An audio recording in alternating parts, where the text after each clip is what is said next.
Well, today I have the pleasure of interviewing my neighbor, my friend, and one of the most brilliant people that I've probably ever known.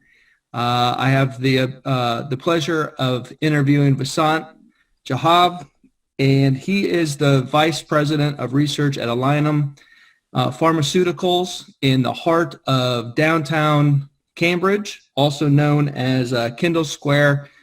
Probably for you that aren't familiar with the biotech world, this is really the epicenter and center of the world in biology and technology put together.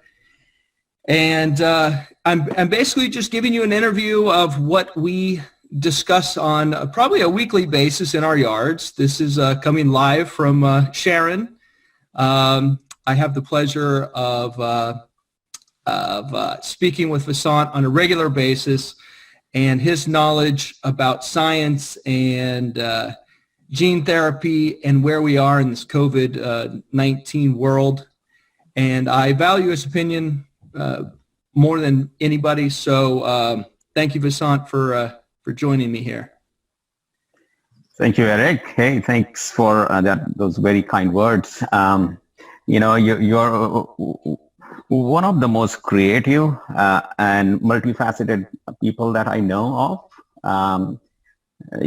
So many things that I admire you for that one, and having the connections with so many diverse kind of people is really something to admire for, and I learn from you.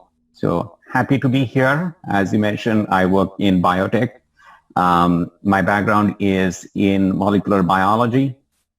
So I did my PhD in that and did a postdoctoral work, and then I got into this the biotech area of RNA interference, and we'll talk more about that one as we go through this one. And I've been in the field from last 20 years or so, trying to apply this knowledge in making new medicine, new kind of medicines. And after this 15 to 20 years of work, finally some of these things are now coming on the market. More importantly, they are reaching to the patients. So it's been an incredible journey so far, and I'm more than I'm very excited for the future, what's coming with this kind of technology and others that are coming, as we together call them as advanced medicine. So we'll chat more about that one. Yeah, no, I love hearing all your stories and where you're going. I look at you and your company as well as the whole advanced medicines industry of world changing and life changing, and hopefully we'll be able to touch upon a few of those. So I guess for the layman person out there that is trying to understand RNA and advanced medicines and gene therapy versus traditional medicine. I know that most of us go to the CVS down the road and we go get our prescription and we come back home and we take it and we hope we get better. But gene therapy and advanced medicines are quite different. Can you explain a little bit of how it's different and how it works? Yeah, absolutely. So, for this one, so the traditional medicine is something that works on the faulty proteins, the proteins which are really the functioning molecules of the body, which are doing all the functions, moving my hands now, which are making me speak here, kind of doing all these movements. These are really the workers, the proteins. And the small molecule or the traditional medicine is interacting with these faulty proteins if they're not functioning properly, or they're functioning way too much or way too little. So the traditional medicine will try to adjust these faulty proteins, and by doing so, it will affect the disease. Either the faulty proteins are not doing their job, so the medicine will improve that one. Or if they are doing some unwanted things, the traditional medicine will work on these proteins and stop their activity. And so you will see the therapeutic benefit. But to understand this bit more, maybe we should just go back and understand the biology behind how all of this works in a simplified manner. So DNA, as we know, is the code of life. That's the code. DNA as a code is giving the instructions in the form of its mirror image, in a way, something very similar looking molecule called as RNA.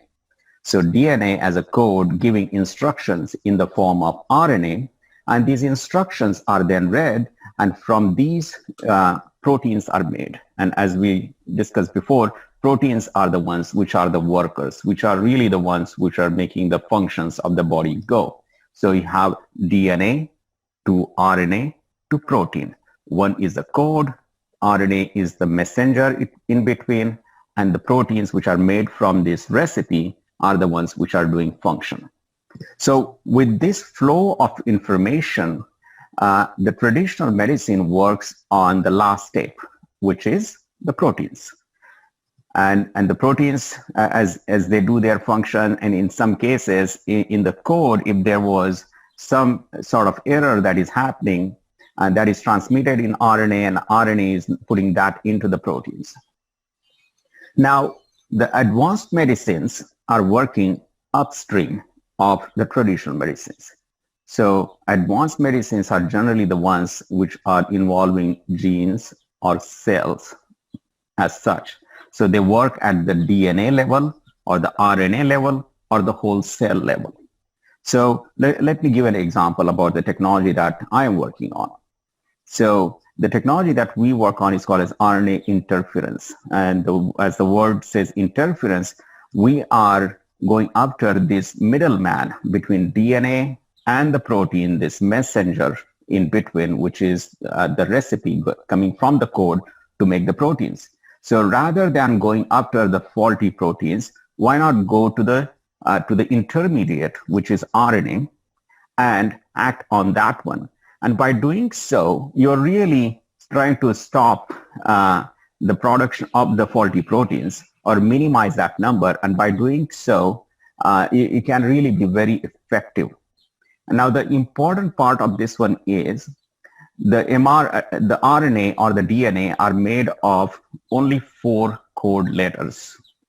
And these are like the Lego pieces. They recognize each other and they go in pairs. And these are A, T, G, and C.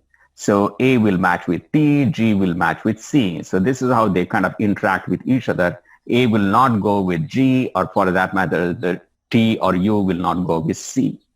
By having this kind of base pairing, the recognition happens. And just by changing the sequence, the recipe of making the proteins will be different. In case of proteins, the number of alphabets of the protein language are a lot more. There are 20 of them. 20 amino acids will make proteins.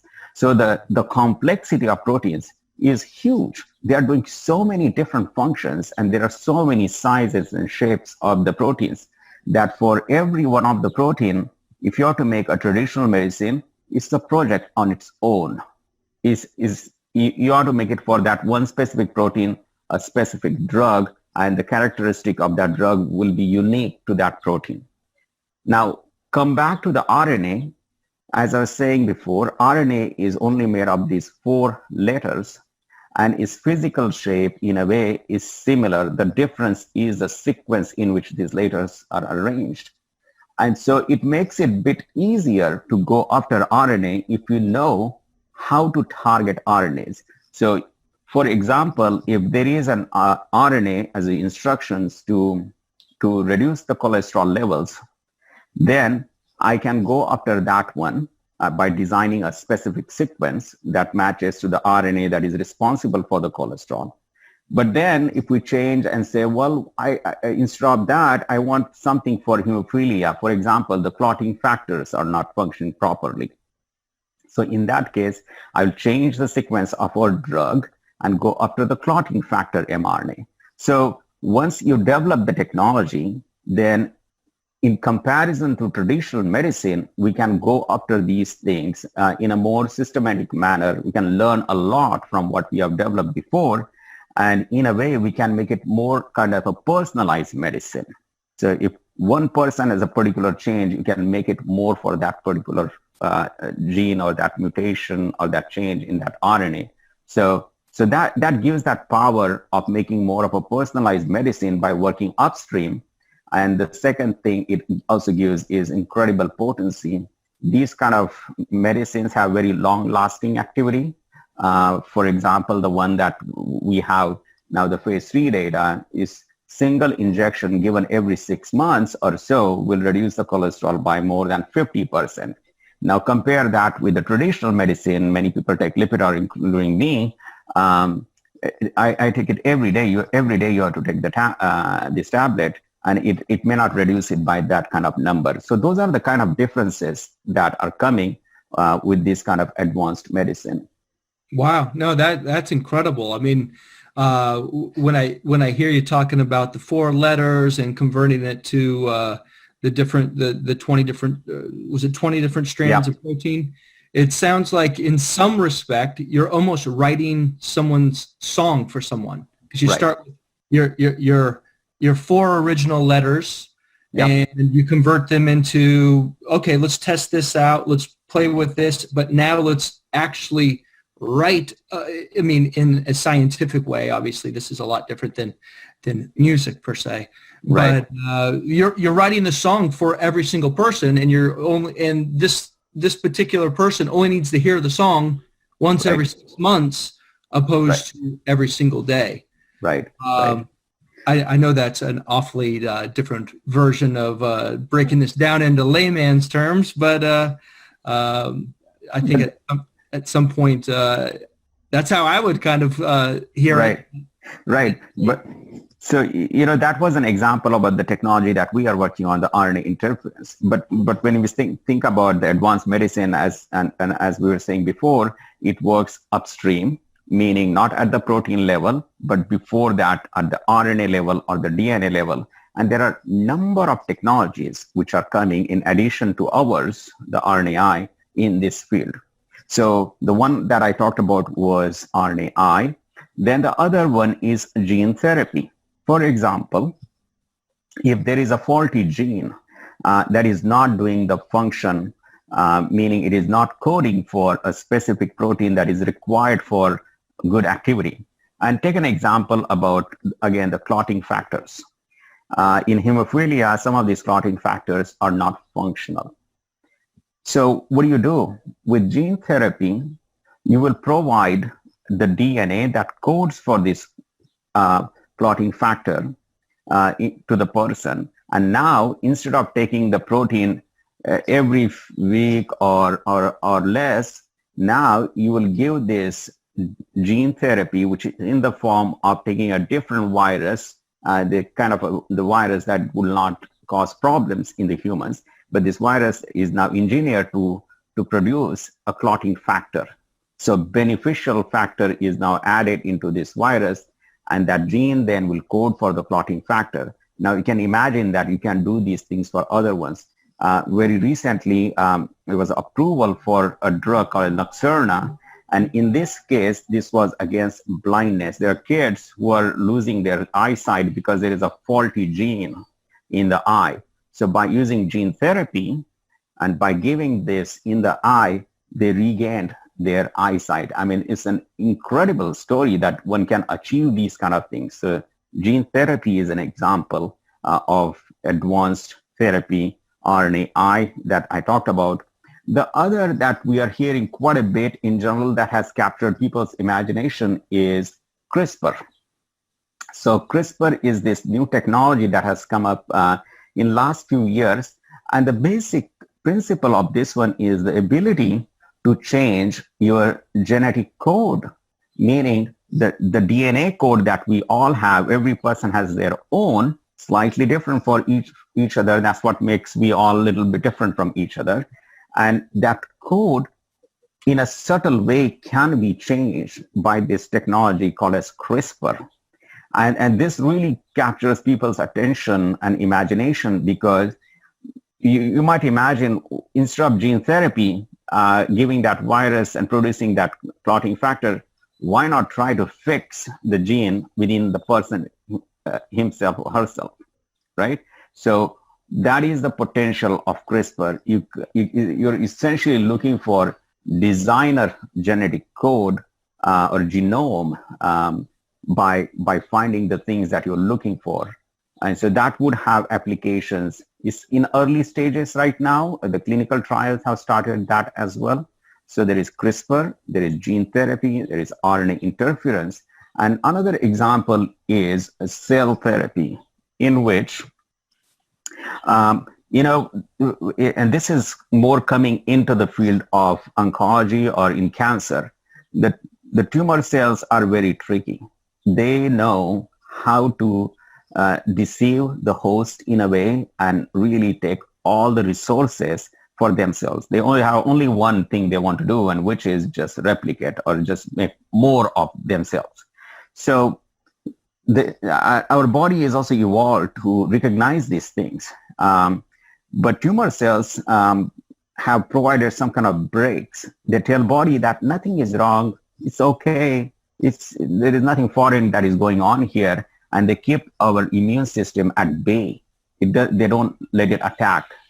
So the CAR T therapy is in which the T cells, our defense cell, the immune cells of the body, some of these cells are removed from the patient, and then we engineer them, or the scientists engineer them in such a way that now they are designed to respond to the tumor cells. So you take out the T cells from the person, you make some changes in them, and then put it back into the patient. And now these cells are no longer getting tricked by the tumor cells. They will go and attack these tumor cells, and that's how kind of bring the therapeutic benefit into the patients. Now imagine how different this is from the traditional medicine, which is kind of taking the small molecules and attack not only the cancer cells, but also healthy cells. I mean, that's the reason people lose their hair when they are taking the chemo treatment and things like that, because the cells responsible for hair growth, they divide very rapidly. And if they are dividing very rapidly, the drugs that are given by chemo are also affecting them as they are affecting the cancer cells or the tumor cells, which are also dividing very rapidly. But the other cells of the body can withstand because they are not in as rush as the tumor cells, or say, for example, hair cells. So the advanced medicine in a way is upstream of today's medicines of working on the proteins, but rather than at RNA level, at DNA level, at the cell level, and becoming more of a personalized medicine. Now, this is the story that has been developing. Gene therapy came in the picture much early on, but there were some unfortunate events that happened in the early development of gene therapy, and that set it back for quite some time. But now it is showing its promise. We have learned a lot by putting much more time, resources in maturing these kind of technologies. And now there are a number of clinical trials that are ongoing with gene therapy and other approaches as well. Yeah, and I guess that was going to be one of my questions was, what are some of the risks that people would, I mean, obviously we're changing and moving in a different direction quite quickly in a lot of different technologies. And what are the risks that individuals could, possibly see, or are there ways to mitigate some of those risks? Yeah, I mean, this is where, the regulatory agencies and the companies, they all kind of come together and make sure that when you're going with the newer technology, doing it in a baby steps, because safety is absolutely critical. So a lot of work is done in the animal models to see whether we are seeing similar things as you want to see in humans. So that's the first step. And then when you go into humans, you try to go in a smaller population, the one that is in absolute need about that one, and try to get a sense of whether these things are working at much smaller doses, and then based on that make a steady progress. So again, you cannot predict these things. You have to experiment, go in very well controlled clinical trials, be very objective about it, and see if there is true benefit or not, and by taking the baby steps to make sure that we're not going very high dose, or we're not rushing in to see the things more quickly than we should. Sure. Well, I think as you touch upon, the FDA regulation and things like that, I know that you've in a few of our conversations, you said, typically the FDA takes around 30 days to respond, and more than likely they respond at the 29th day. And I mean, that's just, probably how regulation and government works. But I know that, with this COVID-19 virus and things like that, they're expediting things at an incredible level. And I even think you've made a mention before, like if you don't, you get a response from them, and in 10 minutes they're almost calling you, going, "Hey, what do you have on your plate? Like, how can we make this thing happen faster?" Do you think in the future regulation will become a little, I wouldn't say more lax, but people are getting on this a little quicker? They're adapting to the times, and they're saying, "Hey, you know what?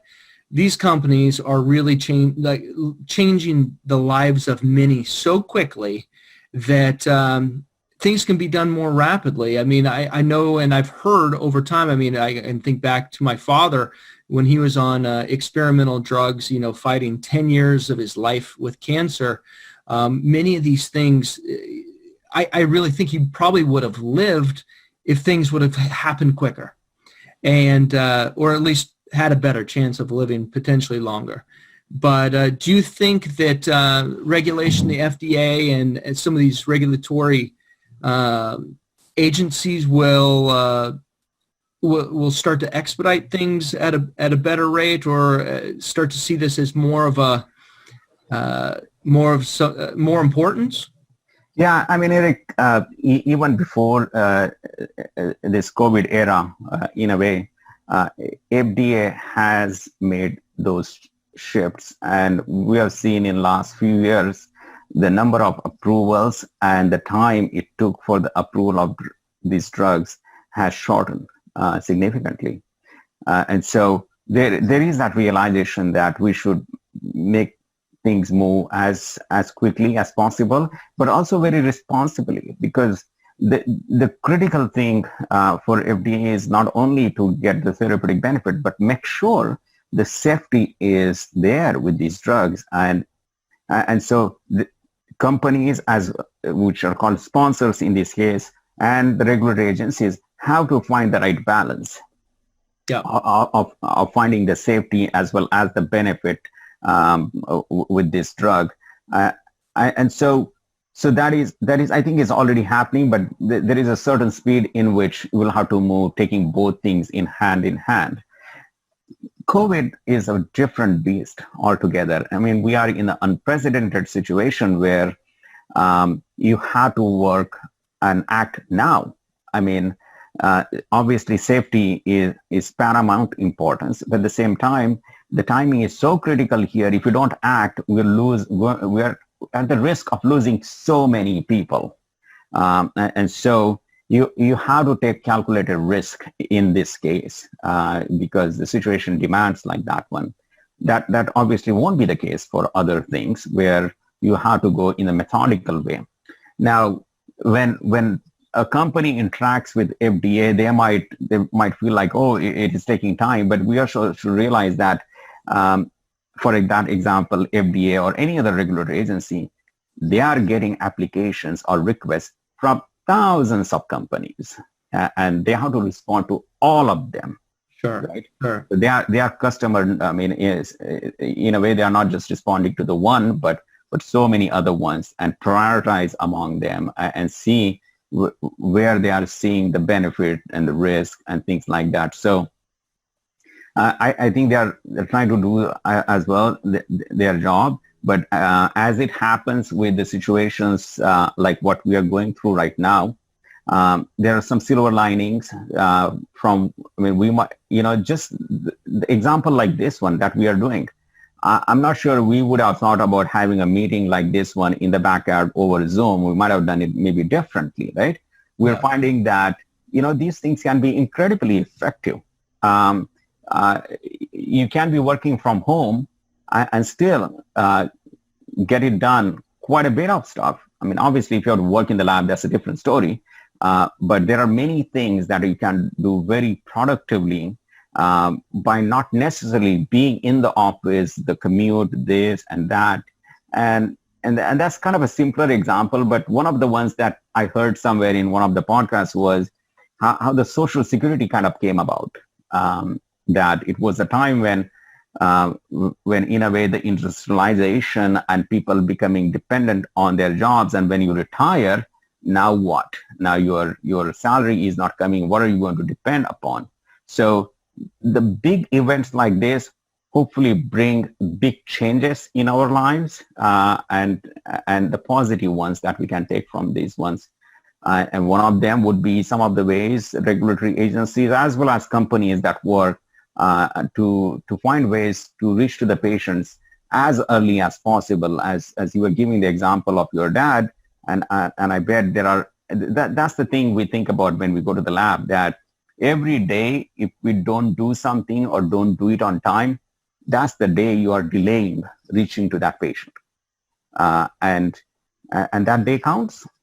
And that's why it's so important to move these things with that sense of urgency, that you're not doing this thing for you're doing these things for someone's life. So move as responsibly and as quickly as possible. Yep. No, and that's what I always appreciate when you're pulling out of the driveway. I'm like, that guy's going to solve world's problems and hopefully make us all live a lot longer. So on that part, do you expect life expectancies to be longer as some of these new advanced medicines come forward? And what does that look like? And how does that transform how, as really a planner of what I do and what we look at as actuarial scientists and things like that, how is that going to change? I guess you brought up Social Security and things like that as well. What's your opinion on life expectancies and how that might change? Yeah, no, it's a great question. But before that, I mean, I'm trying to save the world. I mean, that might be way too big of a compliment. There are a lot of people who are part of this one, and I'm one tiny part of this, because I'm just fortunate and blessed to be doing what I'm doing. But coming to a question about the life expectancy, advanced medicines should help. At the same time, though, the lifestyle is absolutely the critical factor about this. I mean, I heard it somewhere that, and I don't have the direct quotation or the source where I heard this thing, but the socio-economic situations of the families or the neighborhoods clearly show the life expectancy of people. Same people in maybe in the close neighborhoods, the one with very socioeconomic situation much better would live much longer versus the other ones. Now, they also will have more access to these newer medicines, just the way they are coming up. So, yeah, it will help, and hopefully, as these things become more mainstream and not as expensive as they are. I mean, these things are expensive. It's taken a lot of investment, time, money, resources to make these feasible and continue to make progress on them. But as we figure them out, as scientific community and biopharma make advances, these should become everyday medicines and not, and so should be available for a lot more people. The question is how long that would take, but ultimately that's where we should be going, and we will go there, and it should help not only in the life expectancy, but also the quality of life. Many of the things that we see in the society, we sort of call them in a way, the diseases of the way we live, right? I mean, how many people had very high level of cholesterol or high level of cholesterol before? That lifestyle may not have permitted it. But many of us, we're working in a sedentary way. We sit in our chair and do the things. And there is some people who go and do the exercise, but it is not the kind of lifestyle that is conducive of keeping amazing health. And with that comes some of these problems of metabolic diseases. So in a way, civilization, the way we are living, is also creating some of these issues, and we have to counteract them by coming up with these kind of medicines as well to adjust with our lifestyle. Yeah, no, that makes complete sense. So we can't just go completely live like barbaric fools and do silly stuff. We actually have to take care of ourselves, and medicine will help, but won't. It's not the fix all. Right. Which makes sense. So I guess I don't want to get too long-winded. I don't want to take up more of your time. You need to go fix the world's problems. What I believe in. I see in the background my chickens. Poop, but I don't know if you heard about it. There were 12 and then there were none. So it's survival of the fittest. And unfortunately, this farmer over here didn't do a really good job of keeping the foxes out. And I had the pleasure of waking up the other morning and seeing the only two I could find. The rest, some foxes enjoying it in the bottom of their den somewhere in our neighborhood. So I'm not real proud of my farming blunder on this one. But oops, sorry for those. Oh my gosh! So I was curious if you heard any squealing in the middle of the night or any fighting, but. No, but I saw that the things, generally when I get out, I see them. But this morning or so, I saw that things didn't look right, and none of them were outside. So I was curious, actually. So I was going to ask you what happened there. Yeah. I guess I failed as a farmer. There's probably a reason why I got out of Nebraska and off the farm. But it was a good experiment. I guess. We'll try again maybe in the fall. Yeah. But well, before I leave, are there any great words of wisdom for the people who are listening and are tuning in from your perspective on medicine, biology, and just humanity in general? I think, as you were mentioning before, that Kendall Square, the biotech area, we feel like we are kind of entering in the golden age of biotechnology, where a lot of people are coming into this. Biology is extremely complex. It would be foolish for us to say, oh, we know it. We're trying to understand the bits and pieces of this one. And by understanding that new types of medicines are coming, that should really, really help. And so the future looks really good from that point of view. Obviously, there is no substitute of living well, healthy lifestyle, and all of that. But there are some things that just happen to people, no fault of theirs or anyone. But newer medicines, that the way we have seen before, how and this might be a too strong analogy, but the way vaccines changed the world, where the antibiotics came along in the time of World War II and really changed the medicine in a way and the health of people. We are sort of going in that. I feel like we're going in that kind of period. It's the beginning of that now with advanced medicines that will really change the way we take the medicines and their impact that comes with it. That's great. So you're giving us hope. I'm very hopeful that the things, the way the science is progressing, we'll see a different kind of medicine coming up. Yeah, no, that's great. That's great. And I guess the golden question is, what's your take on COVID-19 and when does this end? Oh boy, it should end tomorrow. Today. But I mean, I'm not an expert on this. As we are talked about, we are among many other companies who are also trying to go after COVID-19 and find therapeutic, or in our case, we're looking for a therapeutic, and there are companies looking at the vaccines. I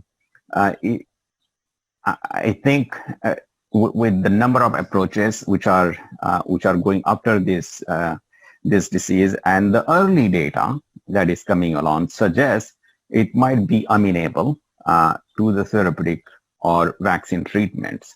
So in that case, we're sort of kind of hunkering down, waiting for this virus to stay at the lower levels while the treatments or the vaccines comes along. And so far, it is looking promising. And the measures that have been taken so far have been good as well. But obviously, we cannot stay in this situation for a very, very long time. But I can't really tell what will be that timing. But I feel like the progress that we are seeing on the fronts of vaccine and or the therapies is looking promising. Good. I'm glad to hear. Yeah. So I think this is probably, I mean, we've had much longer conversations sitting in the yard over and over, but I think this is probably one of the more detailed ones, I could say. I feel like I'm like Toolman Taylor talking to Wilson on the other side of the fence. Oh no! On what was that? Home Improvement, I think it was. You were probably studying while I was watching, Friday night television. So I do my part as well. Good. We all need all these outlets. Yeah. No, Right? this is very true. This is very true. Yeah. Well, Vasant, this was great. I hope everybody who listens and watches this gets to hear a lot of your insight and gets a better understanding of science and what is going on in the world right now and what the leaders of the biotech and biology world are doing. So I definitely appreciate your time, and I look forward to standing in our yard 6 feet apart and continuing our conversation. Hey, absolutely, Eric. I mean, it's always a pleasure chatting with you. Whenever I go outside and I see you, my kids and wife, they know, okay, they are going to chat now because time just goes and we don't know what. It's such fun chatting with you. I just want to say that, these are all obviously my personal views. I'm not talking about on the behalf of the company or like that one. But it's wonderful to share what I know about this one and where things are. No, and I appreciate you being able to share it and sharing it freely. So thank you, and have a great Memorial Day weekend. Maybe you'll get a few hours to yourself to play some badminton and go for some long walks. And anything else you have on tap? Indeed. Well, enjoy the good weather finally in New England. Yeah, it doesn't come very often, so you better enjoy it. Exactly. Awesome. All right. Well, thanks so much. We'll talk to you soon, or I'll see you outside very soon as well. All right. Thanks a lot, Eric, for the opportunity. All right. Thanks, Vasant. We'll talk to you Bye-bye. soon. Bye-bye.